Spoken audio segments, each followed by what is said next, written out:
Graça e paz, irmãos. Boa noite. Vai ter as crianças hoje?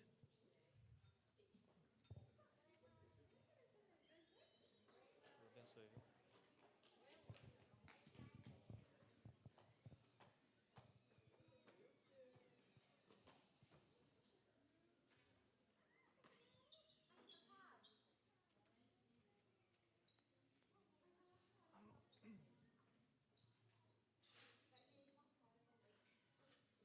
Vamos orar por elas, irmãos?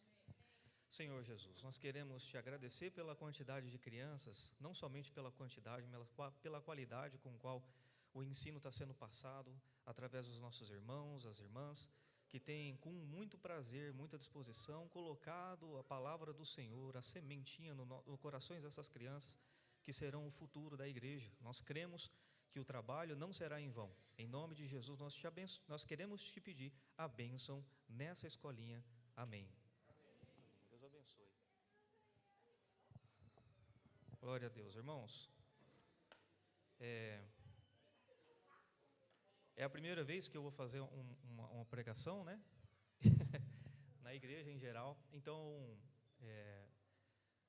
eu fiz aqui um estudo em relação ao que eu orei ao Senhor durante essa semana e mandei para o pastor durante, eu acho que foi ontem, pastor, não sei. E perguntei para ele, pastor, vê se tem algum erro aí, alguma coisa, né? E ele perguntou, assim, particularmente eu acho que não vi nada muito errado, a única coisa é o tempo. Eu falei, eu confesso, também estou preocupado com o tempo, então eu não sei como é que vai ser, irmãos. Mas eu quero, assim, ir com calma, não vou atropelar o que eu fui sentindo pela parte de Deus, de colocar no sermão.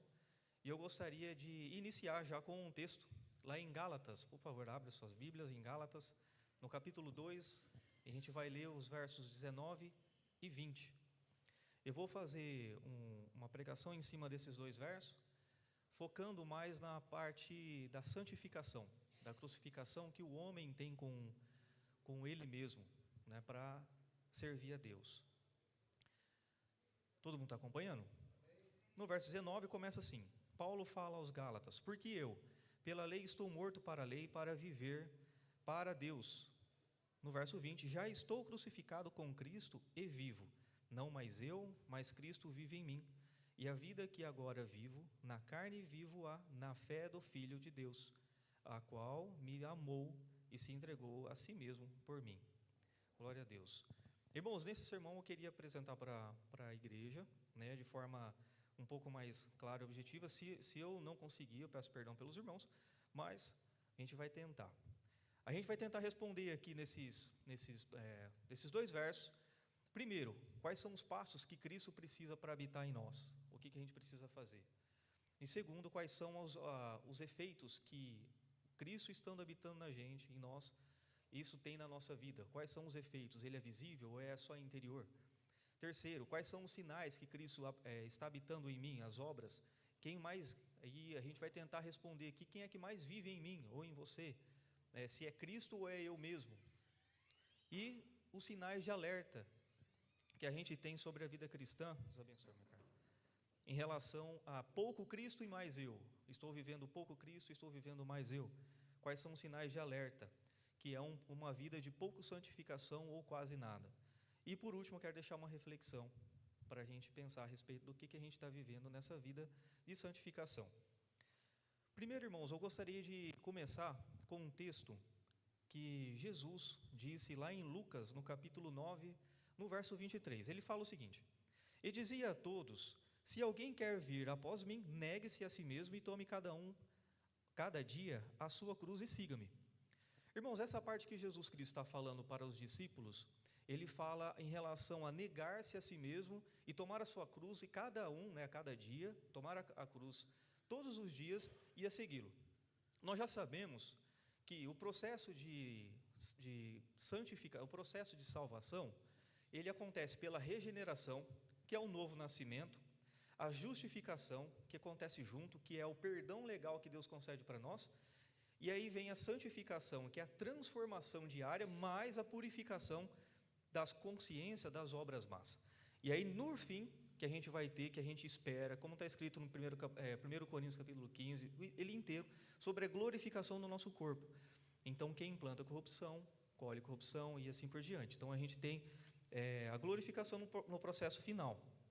Então, focando nessa parte de santificação, Jesus, no capítulo 9, verso 23, lá de Lucas, ele diz que, para vir após ele, a gente precisa negar. Primeira coisa, negar a nós mesmos e tomar a cada dia a nossa cruz, que é o processo de santificação que a gente tem diária.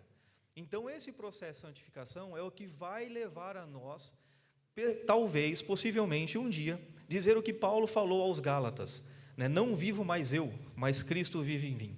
Então, nós vamos saber. Então, navegando nisso, né, aprofundando mais nisso, a gente tem o seguinte: o negue-se a si mesmo, ele coloca da seguinte forma: é a relação entre, na verdade, não é o negue-se a si mesmo, eu quero trabalhar assim: se alguém quiser vir após mim, negue-se a si mesmo e toma a cruz a cada a cada dia a sua cruz e segue-me, né?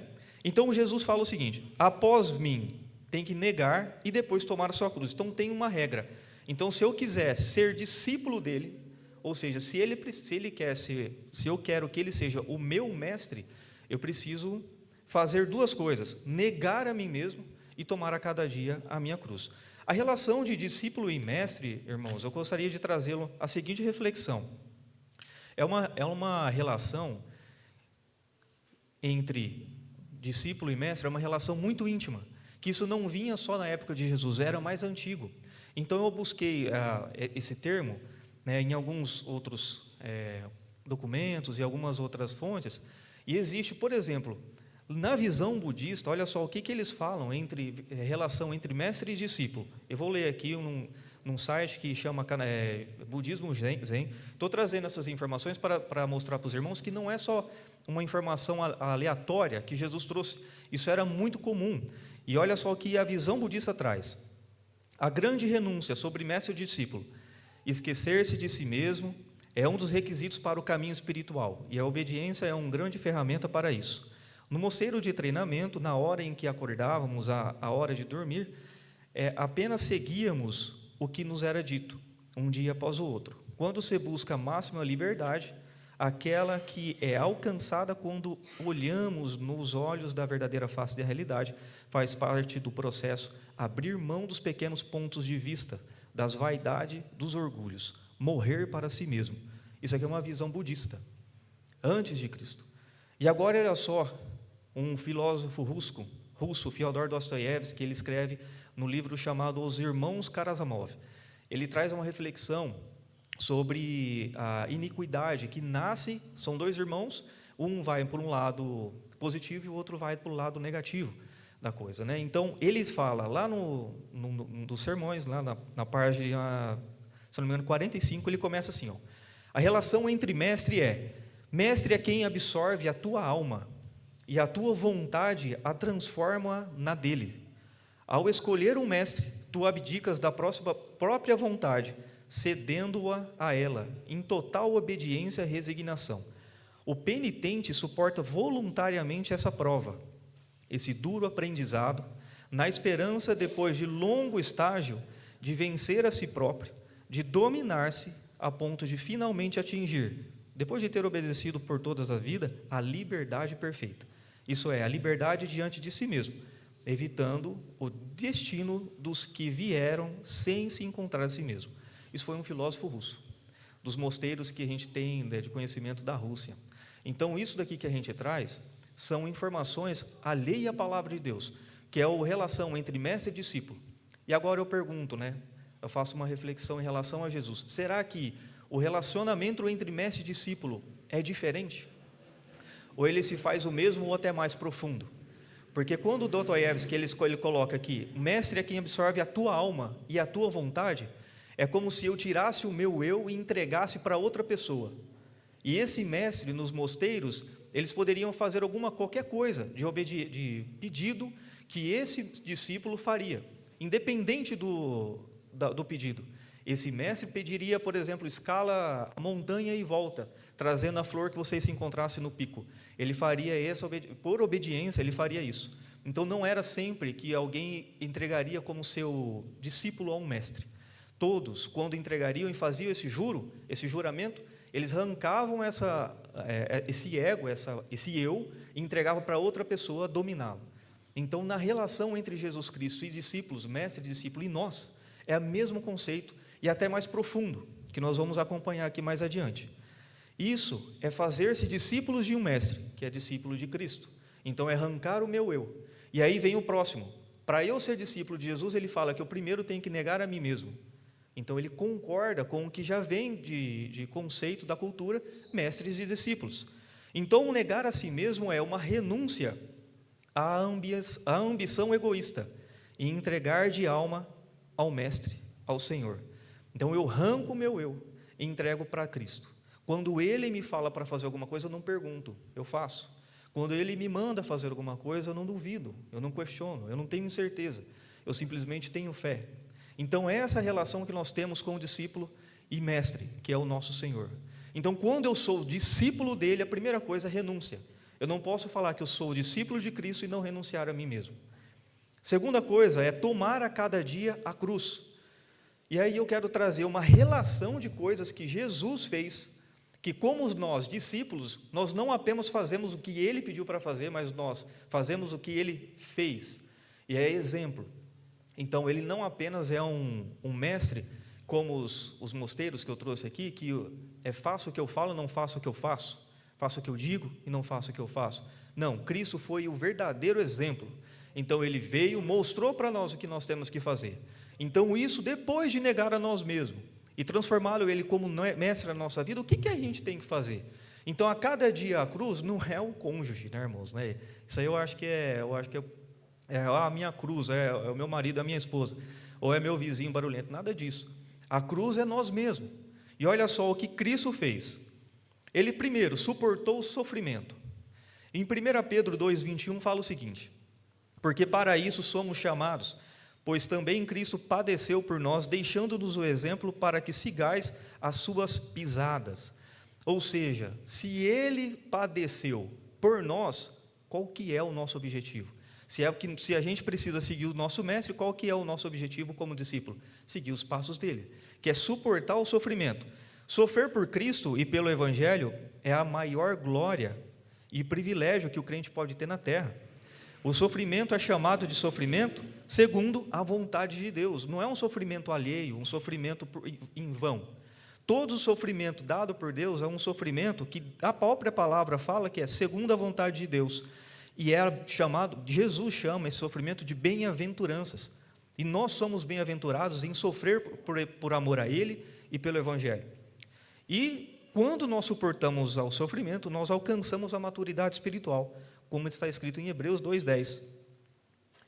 Para complementar essa parte, que Jesus sofrendo por nós e dando esse exemplo, 1 Pedro 4,13 fala o seguinte: mas alegrai-vos no fato de serdes participantes nas aflições de Cristo, para que também na revelação da sua glória vos regozijeis e alegreis. E continuando um pouco mais abaixo, no verso 19, ele fala: por isso, também os que sofrem segundo a vontade de Deus entreguem a sua alma ao fiel Criador na prática do bem. Irmãos, eu não estou fazendo alusão com um sofrimento, uma relação de amor ao sofrimento, não é isso. O sofrimento que a gente está passando é uma aceitação e a disposição em suportar por amor a Cristo. Se Ele suportou, nós vamos suportar pela fé. Não é pelo amor ao sofrimento. Não, eu tenho que amar. Eu vou ser masoquista a ponto de amar o sofrimento. Se eu não sofro, então eu não sou um discípulo de Jesus. Não. Se o sofrimento vier, o que está escrito em Romanos capítulo 5, após a tribulação a gente tem experiência, ganha experiência, e experiência gera esperança, e no final, confiança, né? E no final ganha esperança, que é a fé. Então, através das tribulações, nós vamos suportar essas tribulações sem murmuração, como Cristo suportou. Depois que o sofrimento que Jesus sofreu, nós temos outros exemplos, que é a suporte, que Ele suportou ou desprezou também, que foi a vergonha ou a afronta e a desonra, mesmo sendo Deus. Ele suportou a vergonha. Quando a gente ouve, né, muitas às vezes, uma calúnia em relação ao nosso próprio caráter, que nós trabalhamos para ser fiel, nós trabalhamos para ser verdadeiro, amigos um do outro, amoroso. Tem pessoas que trabalham por isso, né? E tem outros que trabalham por outro lado também. Mas como nós, como igreja, nós trabalhamos por isso. E quando alguém fere essa própria natureza nossa e fala uma mentira e pratica uma desonra, qual que é a nossa principal gatilho que a gente dispara? É raiva, é ira. E esse sentimento não pode estar sendo alimentado no nosso coração, porque como Cristo suportou a vergonha e a desonra sendo Deus, quanto mais nós,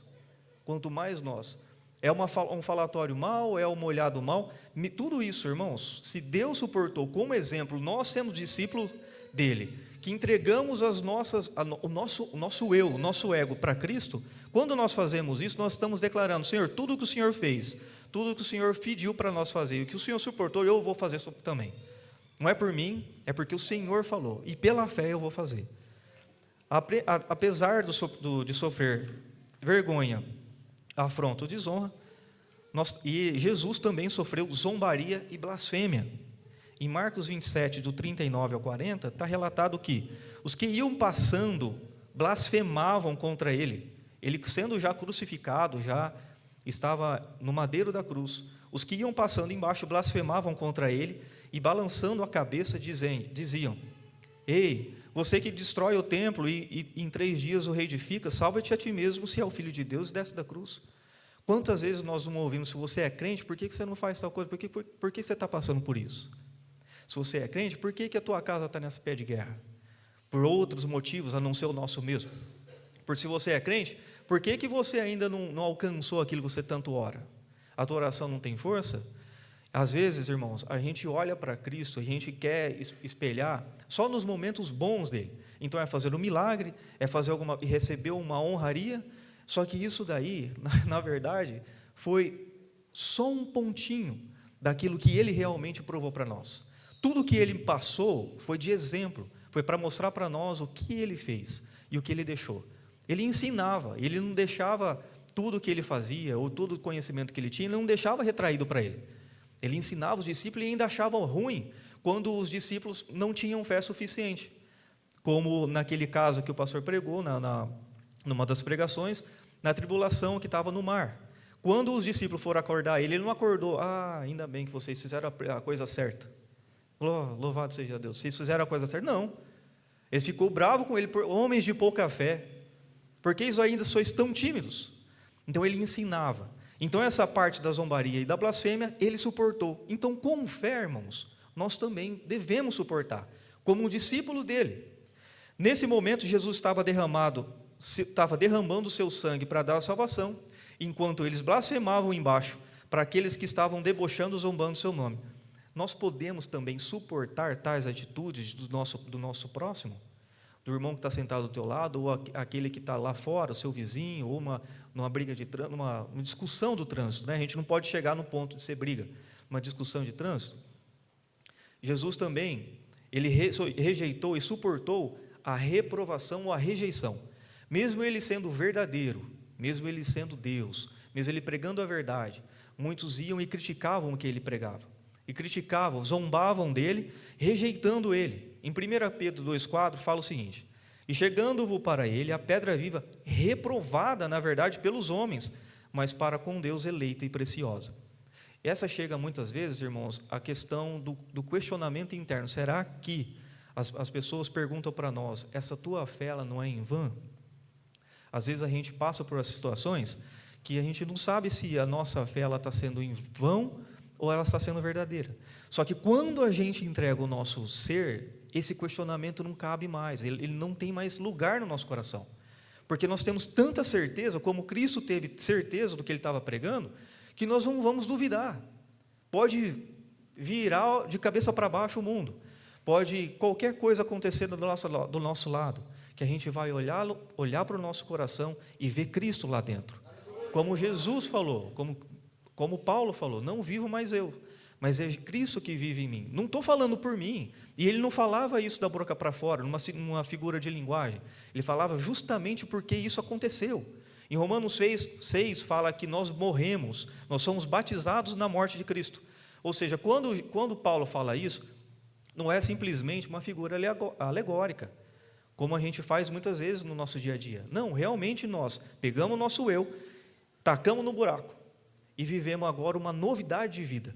Então, esses sentimentos de dúvida e incerteza não cabem mais no nosso coração. Nós precisamos crer. E é por isso que nós oramos. Não é porque nós duvidamos, nós porque cremos nele. E, no segundo, é a renúncia pessoal. Por último, é a renúncia pessoal. Jesus, ele poderia dizer não à vontade de Deus? Como homem, poderia. Tanto é que ele orava: Senhor, não faça a minha vontade, mas a sua. Se possível, passe de mim esse cálice. Mas o que ele fez? Ele pediu para passar o cálice como sendo a vontade dele. Ele aceitou a vontade do Pai. Se nós aceitarmos a condição de Cristo no nosso coração, nós vamos aceitar. Nós vamos renunciar ao que nós estamos vivendo, que é aquele coração amargo, aquele coração raivoso, que não consegue se transformar.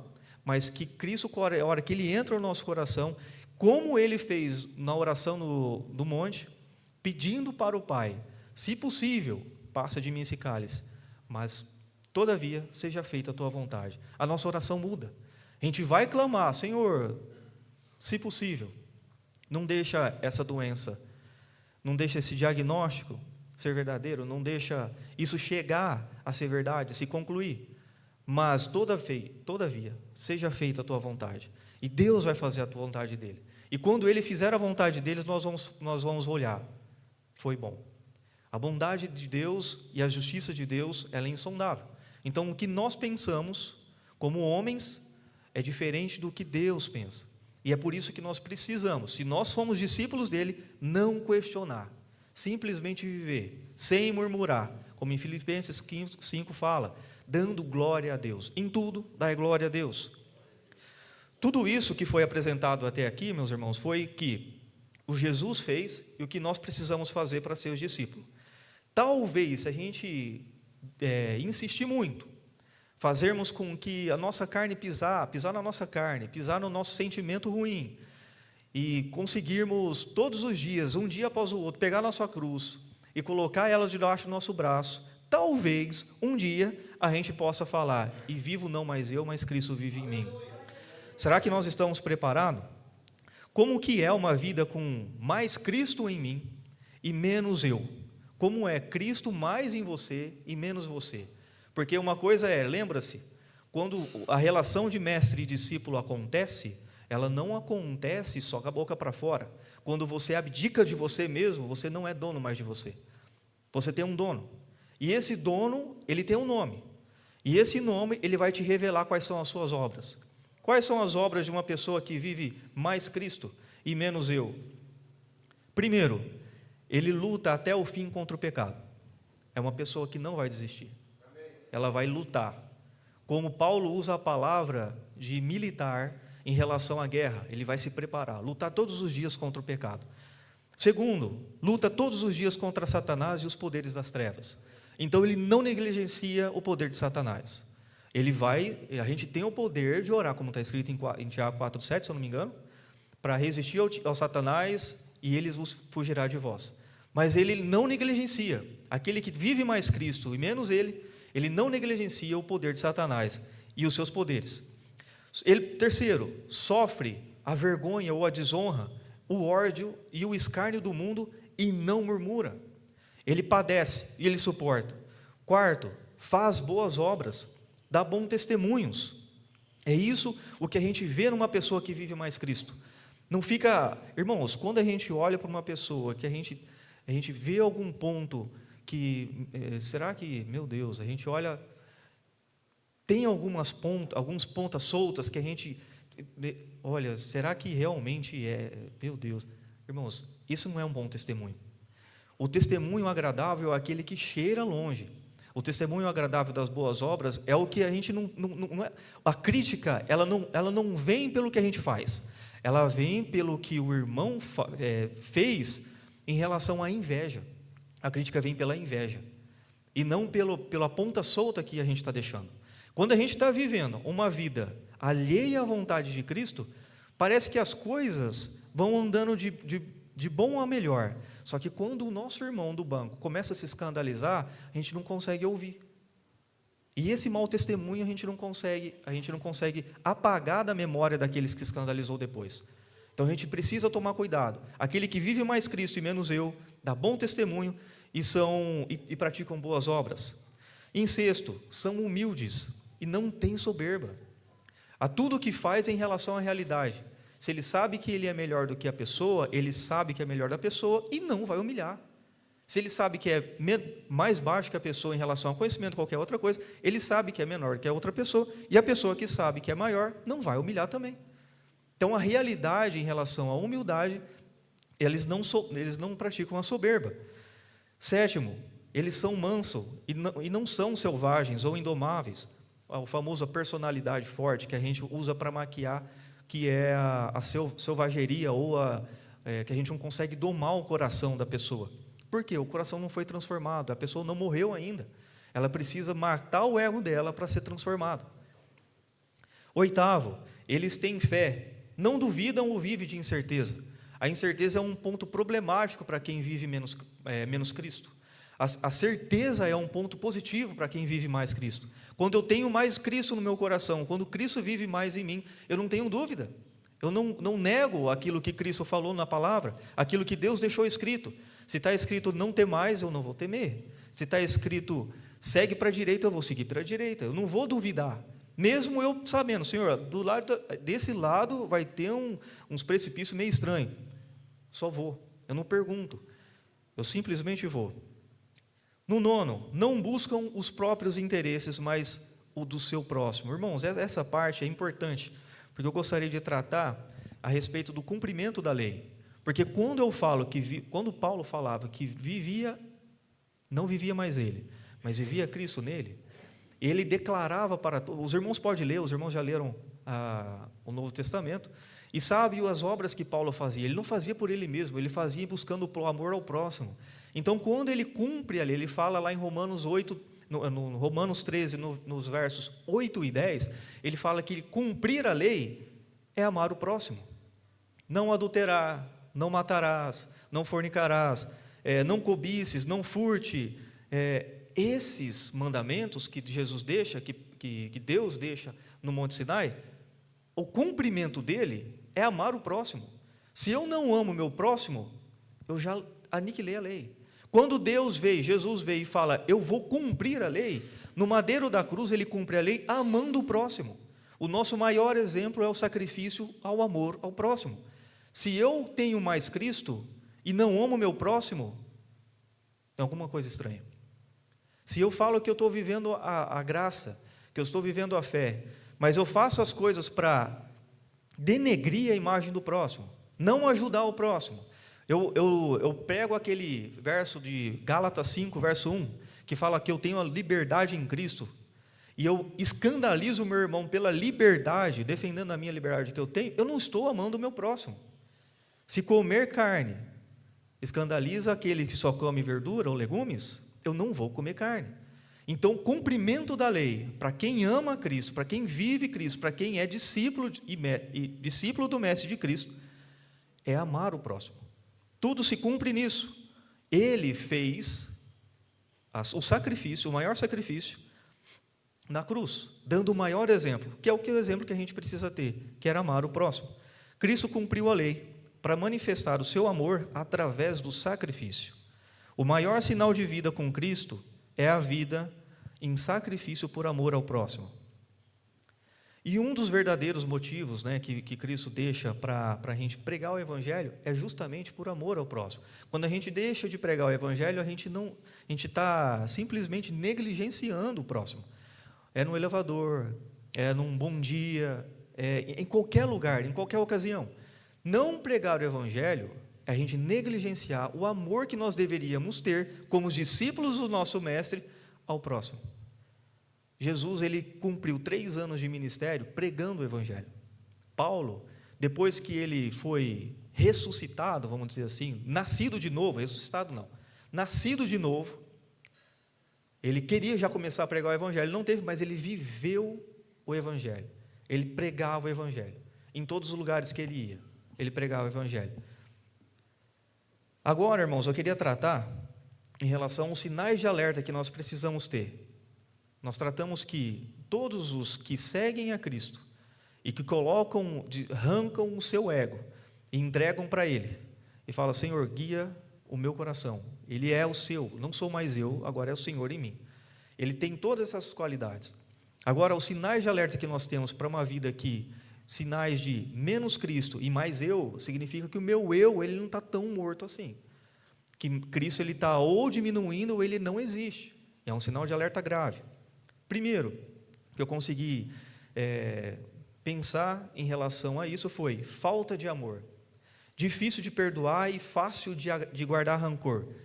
Corre da ajuda de quem precisa. O irmão vai chegar ou seja, um exemplo, o irmão chega para a pessoa, ele já, isso daí está precisando de dinheiro, não vou nem passar perto. Esse daí está necessitado na casa dele, lá está fazendo uma reforma na casa dele, já vira cara. A falta de amor pelo próximo causa grandes terrores na vida da igreja, irmãos.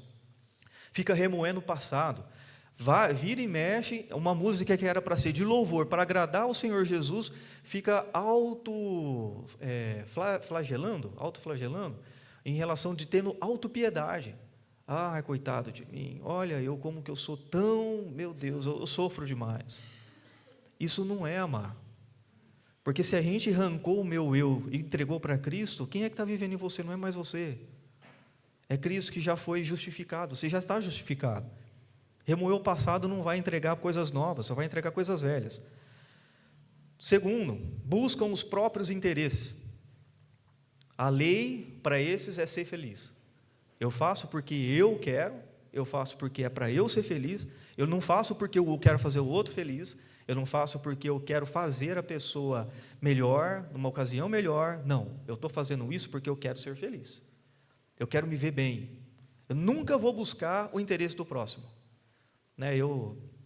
Esse dia eu estava na casa de uma pessoa e eu vi uma ocasião que realmente isso acontece muita frequência, irmãos, na nossa própria casa.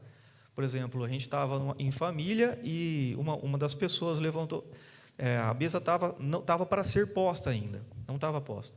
E a pessoa levantou: eu vou pegar tal refrigerante, que é para ele. E não serviu mais ninguém na mesa. Isso demonstra alguma coisa? Irmão, pode ser que não muito.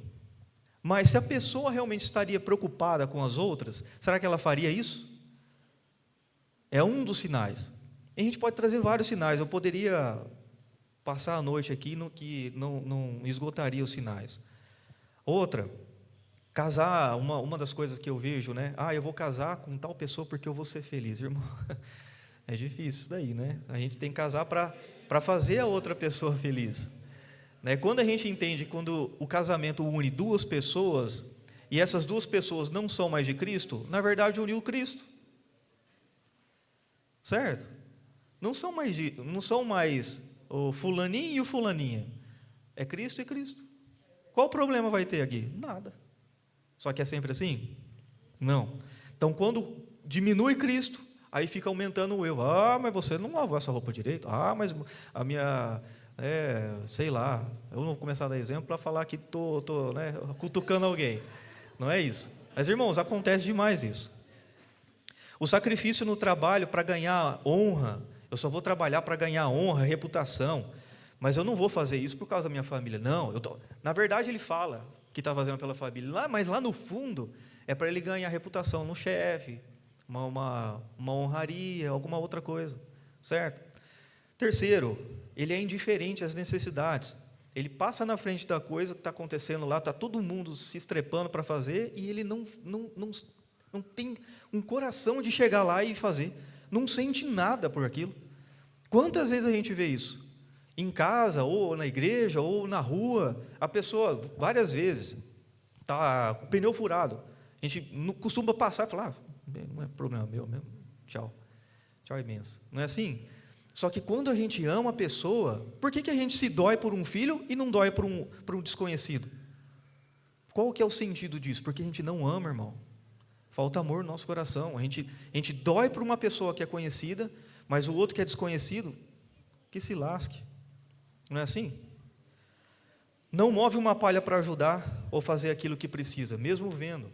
Ele nega. Murmura. São os murmuradores de obras feitas. Depois que já aconteceu, ele vai lá e murmura. mas não ajudou em nada para aquilo lá seja construído. Então, tudo isso faz parte da indiferença à necessidade. E tem um ponto também importante que eu coloquei aqui, que são legalistas, eles são legalistas. Por conta dele não se santificar a ponto de colocar Cristo no coração, ele cria regra. Ele começa a criar regra para tudo, inventa ordem, inventa decência, inventa coisa que não está na Bíblia, coloca pecado onde não é, e isso vai virando uma bola de neve. Em Gálatas 5:1 fala assim: estáis, pois, firmes na liberdade com Cristo, nos libertou, e não torneis a meter-vos debaixo do jugo e da servidão.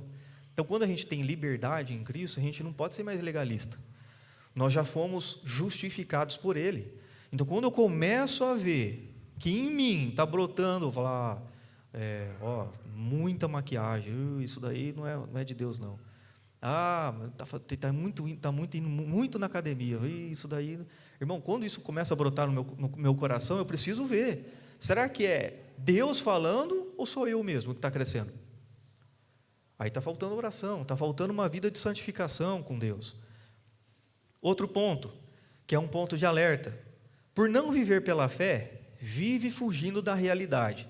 Aí procura se ocupar com futilidades e vive no mundo da fantasia. Está vendo a coisa estourando de todo lado. Mas para não viver isso, o que ele vai? Vai procurar alguma coisa na internet, um filme, um Netflix, um jogo, alguma coisa, qualquer coisa assim, para passar o tempo. Para não ver e sentir e viver a realidade. Faz outra coisa. Você está sabendo o que está acontecendo? Não estou sabendo, não. E a igreja lá? Eu sei. Aí vai ver o que a pessoa está vendo. Está vendo outras coisas que não tem nada a ver. Na verdade, está vivendo crônicas de Nárnia ou no mundo do Senhor dos Anéis. Então, assim, é um negócio que ele tem medo da realidade. Não, nem quero isso daí. Isso daí, né, melhor a ignorância, né, do que o conhecimento. Acredita em fantasias, doutrinas ali à palavra, por justamente ser muito mais doce. Tornam, em verdade, o ditado popular, né? Isso daqui é a máxima. A ignorância é uma dádiva. Ser ignorante é uma dádiva mesmo, né? No mundo de hoje que a gente está vivendo, então eu preciso ser ignorante mesmo. Não, irmão. Não, a gente tem que procurar viver a realidade com a paz que Cristo nos dá. Fogem do compromisso para não serem escandalizados, porque ainda não amadureceram. Então, eu não vou pegar isso aqui para fazer, porque se eu descobrir alguma coisa que o irmão tem, nossa, aí para mim acabou a igreja. Ou acabou aquilo, ou acabou a minha família, não sei. Último, invejam o que prosperam. Irmão, a inveja é um problema que nós mesmos, se a gente não tomar cuidado, a gente acha que a gente não está invejando. Ela é muito sutil, irmão, a inveja. Porque a gente olhar para uma pessoa que está prosperando e sentir alegria, ela está um fio de cabelo do lado da inveja. Desejar o que o outro está tendo é bom, porque a gente vai procurar trabalhar como Cristo trabalhou. Qual que é o nosso exemplo? Cristo. Eu tenho inveja de Cristo? Não. Agora, por que eu tenho inveja do meu irmão? Ou daquele que está prosperando na empresa? Por que eu estou sendo tão medíocre a ponto de não alcançar isso? O que eu tenho que fazer para alcançar isso? Quais são as obras que eu tenho que ter? Contrário ao que Jesus sempre buscou, passar todos os ensinos aos discípulos, nunca negou o ensino, mas além de negarem o ensino, invejam quem prospera. Tem alguns, né, nós mesmos, a gente faz isso de vez em quando, sem perceber. A gente, eu não vou passar essa informação, porque se eu passar a informação e ele passar adiante, vai pensar que ele ganhou mérito e não eu. Isso acontece, irmãos. Então a gente precisa tomar cuidado. A gente precisa tomar cuidado com o eu que está crescendo e Cristo está diminuindo. Então, se esses sinais acontecem na nossa vida, toma cuidado, irmãos. Vamos procurar fazer uma vida trabalhando para que isso não aconteça. Que Cristo viva mais. E por último, já avançando para o final, é uma reflexão que eu quero deixar, irmãos, é o seguinte. No final de tudo isso, a lição é bastante clara. Não é um exercício da liberdade pessoal que atrai os homens, mas sim a submissão do cristão a Deus e o exercício da liberdade de servir aos semelhantes. Isso tudo que resume, a gente precisa ter, que a nossa liberdade que a gente tem que ter é para servir o nosso próximo, não é para agradar o meu eu. Ser salvo é diferente de trabalhar a santificação. Uma vez salvo, A gente já morreu, o nosso homem já está salvo, exatamente do jeito que a palavra prega para nós, só que isso não garante a santificação. A santificação é um trabalho exaustivo do crente, do discípulo, do mestre. Se o mestre demorou 3 anos, ou 30 anos na verdade, para crescer em estatura, quanto mais nós precisamos trabalhar essa santificação exaustivamente todos os dias da nossa vida. Existem vários níveis de santificação, e é por isso que Paulo falava com tanta tranquilidade em relação a não vivo mais eu, mas vivo Cristo, é Cristo que vive em mim. Então, será que a gente pode dizer o mesmo que ele? Em várias partes que Paulo escreve, tanto em Coríntios, Filipenses, Tessalonicenses, tem vários textos. Ele fala o seguinte: se vocês não estão conseguindo imitar a Cristo, imita pelo menos eu. Sejam pelo menos o meu imitador. Se Cristo estava sendo exemplo, ele colocava exemplo para a igreja. Nós estamos sendo igreja, estamos sendo exemplos para o nosso próximo, dando testemunho para que o próximo olhe, realmente, se eu não conseguir imitar Cristo, nem Paulo, eu acho que eu vou imitar esse aqui. Porque realmente, ele, segundo a palavra de Deus, ele está fazendo tudo o que eu vejo que Cristo deixou escrito. Então, se ele tem fé, ele não duvida, ele não murmura, não fala mal, não fofoca. Ele acredita, as coisas acontecem na vida dele, e simplesmente eu vejo a luz de Cristo nele. Como que ele vê a luz de Cristo nele? É na pessoa que mente? É na pessoa que ainda continua murmurando? É na pessoa que vive choramingando, chorando pelo leite derramado? Não, irmãos, a pessoa que vai ver Cristo na nossa vida, quando a gente não faz isso, a gente procura fazer o que o nosso mestre fez. Podemos ser considerados embaixadores de Cristo, como Paulo deixa claro, lá em 2 Coríntios, capítulo 5, no verso 20. Será que o irmão, faz uma reflexão, o irmão foi salvo, creu, batizou, agora Cristo coloca para você, agora você é meu embaixador, meu representante legal aqui na terra. Será que você tem essa condição? Olha para as suas obras, olha para o seu eu, para quem está vivendo em você e fala: Senhor, tenho condição, vou sair lá fora. Será que a gente tem essa condição de falar: tenho como ser embaixador, tenho como ser representante de Cristo aqui na terra? Agora a pergunta que eu quero deixar final, depois de tudo isso, irmãos, Paulo fala em 2 de Gálatas, no verso 20, não vivo mais eu, mas Cristo vive em mim. A pergunta que eu quero deixar para nós, como igreja: quem é você? Se é você que está vivendo aí, você é você. Você não continua, você não mudou. Você não é mais, você continua sendo o mesmo. Você continua sendo você mesmo?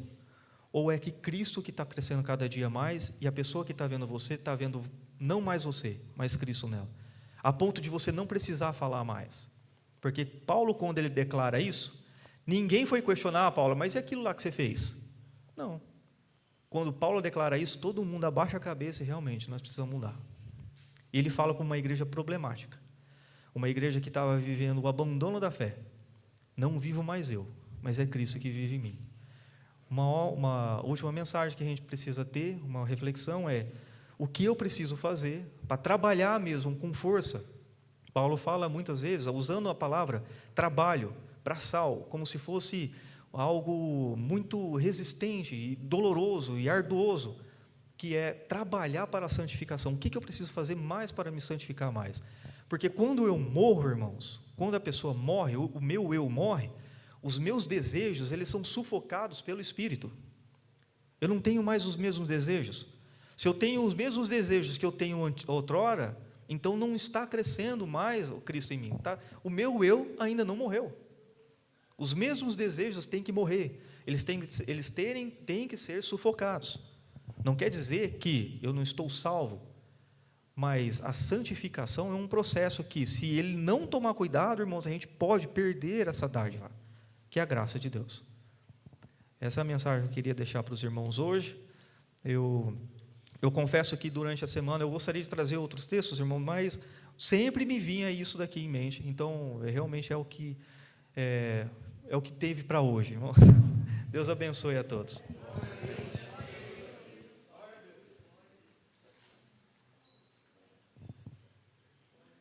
sermão.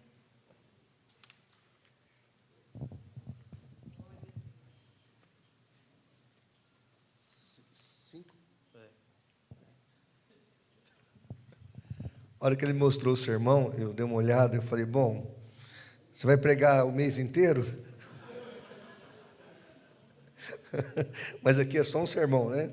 Está quase no mesmo nível do Hernandes Dias Lopes, né? Obrigado, viu? Deus abençoe. Parabéns. Está gelado, irmãos, está gelado. Primeira homilia, está de parabéns, viu? Eu fui abençoado.